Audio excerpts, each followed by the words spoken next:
My advice for first-time farmers would be just to discover what suits you and your soil and growing conditions. Just because somebody else likes growing sunflowers doesn't mean you will like that.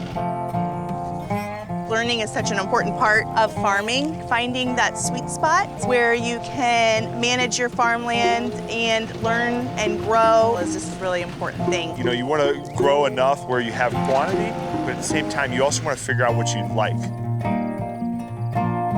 There's an association of specialty cut flower growers that we became a part of, which has been a really big source of information, and we have drawn so much inspiration from other flower farmers.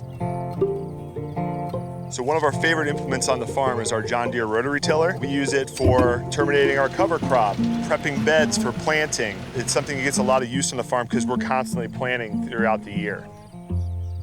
The biggest dream for our farm is to continue being an important part of our community. It's more than flowers. It truly is.